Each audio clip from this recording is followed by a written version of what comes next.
Breaking news in Israel that we've got to go back to. Thanks for joining us, though. Appreciate it. Let's go back to Trey Yingst. Trey, what are you seeing there? John, rocket fire right now into southern Israel. I'm going to have my cameraman pan up. This is a massive barrage being fired from the northern part of the Gaza Strip into southern Israel.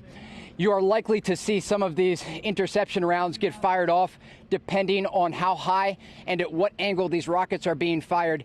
Just listen here for a second because we're probably going to hear some explosions. I'm going to let you listen here.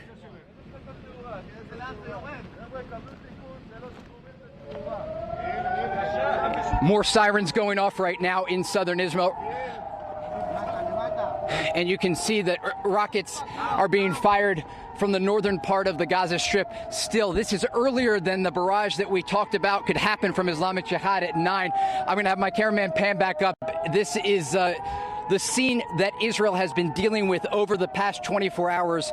Sirens blaring across the southern and central part of the country. And there is an effort right now by the Israeli military to at least have some sort of structure so they can continue their operation in Gaza. We have seen videos from inside the Gaza Strip this evening that Hamas and Islamic Jihad say will require retaliation. One of those has to do with a 13-story building inside Gaza City that was hit with an Israeli airstrike just about an hour ago. And just give me a second here. I need to look up here. One second here. They're fired towards Tel Aviv. My producer's telling me right now that these rockets are being fired towards Tel Aviv. That 9 p.m. local time ultimatum that was put out by Islamic Jihad is no longer the case. Israel is currently under attack from Gaza, the second largest city in Israel.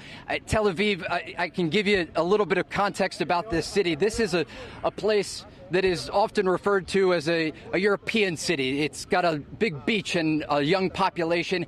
It's not necessarily as religious as places like Jerusalem.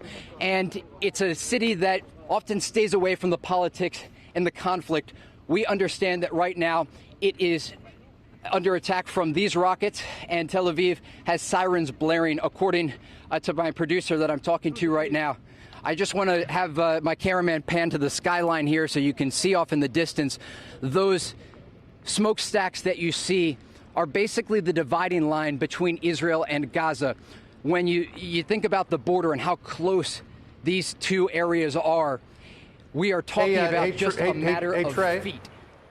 Trey, Yes. It's John. I want to ask you this question. You were in Sderot yesterday, which of course has been the subject of so many rocket attacks coming in from the Gaza Strip. And now that Hamas is targeting the capital, targeting Tel Aviv, which really is sort of the financial hub of Israel, is that going to change Israel's response? I mean, could we see all-out war break out here between Israel and Hamas?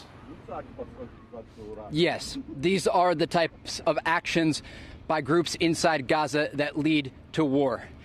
We saw yesterday factions in Gaza threaten rocket fire on Jerusalem, an action that had not been taken since 2014 when a massive 50-plus day operation called Protective Edge, referred to by the Israelis as Sukatan, developed. There were casualties on both sides. We saw extremely tense days of fighting. I was here during that time and entered Gaza, and the amount of fighting was extremely significant. I want to show you the scene here. They are still firing. These are medium to long range rockets. I can tell you that just by looking at them. And another indication, John, is the interception rounds that would normally be coming out of the Iron Dome missile defense system right next to me are not firing off. This means there are other systems likely in central Israel that are going to pick up this fire from Gaza. These are going off in separate directions. This is a coordinated effort by factions inside Gaza to respond to the Israeli airstrikes tonight. We have seen this back and forth across the border today, all starting yesterday. I do want to give you a little bit of context about how we got here. There has been major tension erupting in this part of the world, specifically in the city of Jerusalem, over two issues. And you hear that explosion. That's a short-range interception round, likely around Sderot, like the area that we were talking about. We can hear that off in the distance. But we got here for two major reasons. One had to do with the issue of Sheikh Jarrah, a neighborhood in Jerusalem where Palestinian families could be evicted. The other one having to do with, I'm just going to make sure my crew's down here. Guys, make sure you're next to the car. Stay with me here, John. I just want to get us a little bit of cover in case. Walk with me. Walk with me. All right. Next to the car here. Basically, we are not near a shelter, but we are near interception rounds, Israel's missile defense system. We are okay, but we're just taking precautions here because you never know where these rockets are going to land, and oftentimes, even when they are intercepted, there is shrapnel coming down from the interception rounds. To get back to what we were talking about, though, John, two major issues. One having to do with a very specific neighborhood in Jerusalem. Another one having to do with the holy month of Ramadan. Tomorrow is Eid, the last day of Ramadan, the holiest month in Islam. And Muslims, Palestinians in Jerusalem were clashing with police this week at the Al-Aqsa Mosque, the third holiest site in Islam, and that has led to a lot of the tension. All of these things happening together, along with political issues for both the Israelis and the Palestinians. It's all coming to a focal point right now, leading to a massive conflict that started out, as we said, was just demonstrations and clashes, and now the region is on the brink of war. Trey, of course, we'd like you to stay with us on this breaking news. If you feel like you need to go to safety, do that right now. But I'll ask you what the response is that we're hearing from Prime Minister Benjamin Netanyahu at this time, knowing that he issued that video statement saying that Israel would step up its strikes on Gaza, and where he stands in this moment, if you've heard.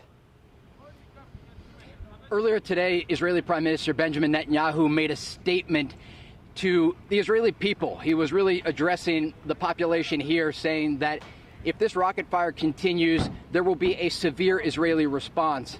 And you can hear those explosions in the distance, which indicates Hamas and Islamic Jihad are not just firing towards Tel Aviv, but also towards central Israel and probably a lot of the border towns. But the Prime Minister wanted to make clear that this operation is just getting underway from his perspective. We spoke with a number of sources in the Israeli military today to try to get a better picture of what the Israeli military was preparing to do. Would they be moving in ground forces and troops? We know they called up 5,000 reserve members, but the Prime Minister is calling the shots here. Despite the political uncertainty in Israel, he is still in charge, along with his Defense Minister, Benny Gantz, and they say they are going to make Hamas pay a heavy price. And if today is any indication, there will be airstrikes against significant infrastructure inside Gaza. We've spent weeks, oftentimes during different conflicts in Gaza, and there is a lot of infrastructure where groups there are firing rockets. They're storing rockets. They're storing anti-tank missiles. But one other thing to note, and we have to talk about this amid this conflict, it's the civilian population in Gaza. There are nearly 2 million Palestinians living in Gaza. The vast majority of those people are not terrorists. They are not looking to kill Israeli civilians. They're looking to be human. They're looking to live their lives, and we've spent a lot of time talking to those people as well. And I think it's important to make this distinction while we cover this conflict and the rocket fire and the barrages towards massive Israeli population centers. This is a war, and a war is not fought by civilians, but oftentimes the consequences and the prices at the highest level are paid by those innocent bystanders. John, Sandra? Trey, in terms of the Israeli response, we've got about a minute left here. In terms of the Israeli response, so far we've seen airstrikes. Is there a possibility that, as we have seen in times past, that Israeli defense forces could go in on the ground to try to clear out these missile storage bunkers? I assume that most of the missiles are being fired from mobile launchers, so those are difficult to go after, but maybe go after the infrastructure on the ground as opposed to simply from the air. Absolutely, John. We talked earlier this year with Israeli Defense Minister Benny Gantz. We were sitting down with him in Tel Aviv at his office, talking about Gaza and what preparations were being made should a conflict like this erupt. We are in the midst of what that conversation focused on, and he said they were preparing for any possibility, and that could include a ground operation. What we're likely to see in the coming days, especially now that tonight factions in Gaza are firing on Tel Aviv, is preparation for just anything. John, Sandra? Trey, thank you for your continued reporting from the border there. We will, of course, be checking back in with you shortly. Please stay safe. Thank you.